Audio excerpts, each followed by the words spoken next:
the first question for Jazz. We'll start with Gary in the middle. Hey, Jazz. Yesterday, Aaron said, in talking about you, that maybe less could be a little more. You can go on to have 2 hits, big game last night. Just did you feel like you were trying to do too much? Was there anything you changed going into yesterday? I would just say I worked on my mechanics a little bit with the hitting coaches over the little break that we had, and feel pretty good after working on a couple of mechanics. Anything in particular you changed? Just keeping my hands closer to me. You know, I think my hands were getting away from me, and it was making me pull off the ball a lot. And I think even in my first 2 at-bats yesterday, my hands still got away from me, and just cleaned it up in the last 3. Any questions? I'll go to Clinton, 4th row on your right, Jazz. You had quite the night on the base pass. What's your attitude out there in terms of base to base? What you're thinking? What advantage you can bring when you're running? I feel like I'm in scoring position from I'm on first base. I don't think about steals being the only way I can score. You know, ball hitting the gap, scoring from first base, just being able to just keep on going. You know, and reading the ball and reading the play. You know, keeping everybody on their feet, making sure everybody's awake out there. You know. The 2nd row on your left, Jazz. Chris? Jazz, before coming to the Yankees, you hadn't played third base on any level before. What do you feel like has allowed you to have the success you've had at that position? I mean, I played shortstop my whole career before I got to the big leagues, and a little bit in the big leagues as well. I think outfield was the first time I really felt like not as comfortable as I can feel on a baseball field, but moving back into the infield, I feel as comfortable as I've always been on the infield. Go to Max in front here. Jazz, where do your base running skills come from? Were you always stealing bases when you were a kid growing up? Would you credit any coach to? I mean, yeah, I was always stealing bases as a kid growing up, but I mean, just watching the game, seeing the way other players move, the way they pitch, the way the catchers move, the position players move when it's not a pickoff or something like that. It's just watching everybody's overall game. You could even see it. You could even peek in the outfield, you know, with the pitch comms nowadays, you know, they tell you when to pick off. So when they're picking off, you know, some guys get a little bit lazier, so you already know they're picking off. Some guys try to get a little antsy to make you, like, you know, it's just reading the game, reading people's personalities and what they do on the field. We'll go to Gabe, 4th row on your right. Hey, Jazz. When they changed the stolen base rules, the disengagements and all that stuff, did you have a feeling that the stolen base would kind of explode the way it has, or are you a bit surprised at how big a part of it's been and how successful guys have been on the base pass? I mean, I felt like, yeah, it was going to be a difference because, you know, now you have slower guys that are going to steal bases now because it's less pickoffs. Some guys pick off like twice, once, whenever. Now a guy could get a bigger lead. He's gone. So I feel like, yeah, it has changed the game, but I feel like it made it a lot more funner. I think catchers are even enjoying the games a little bit more, you know, because they get to try and throw guys out.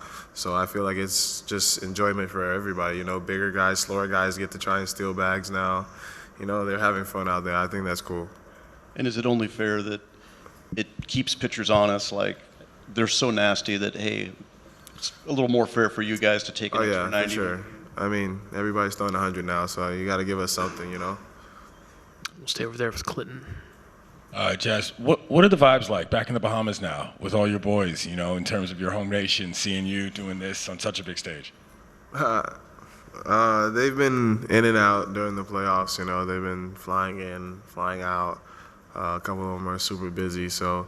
But I think the vibes have been great, man, you know, especially playing for the Yankees. This is who we used to watch as kids, so, like, everybody's just, like, geeking out. They see Judge in person, and they're like, bro, it's Judge, you know. It's kind of cool. It's super cool. 4th row on your left, Jazz. Jorge? Jazz, you've talked about, you know, playing for the Yankees, playing at Yankee Stadium, the atmosphere. How would you describe that atmosphere last night? Oh, it was sick. It was a good atmosphere. I feel like the crowd was rocking. The stadium was rocking. I mean, if you're a baseball fan, you really enjoyed that game last night. It was a really good game. I enjoyed being a part of that game. You know, man, I mean, it was super cool. I feel like It's pretty close to Yankee Stadium, if you ask me. A third row on your left, Tyler. Jazz, what has made the Yankees a comfortable fit for you? I feel like as a kid and even as a professional baseball player that before you play for the Yankees, you think it's really like super strict, but you really can be yourself as a Yankee. You just got to do it the right way and the professional way, and I feel like I've always been like that, doing it the professional way. It's just that I think now that I'm with the Yankees, people see it like, okay, if he's not getting in trouble, he's more professional because he's with the Yankees, but I'm still doing the exact same thing I used to do with the Marlins. So I think they just let me be me and enjoying the moment and every moment that I'm a Yankee. We'll stay over there on the left. Hey, Jazz.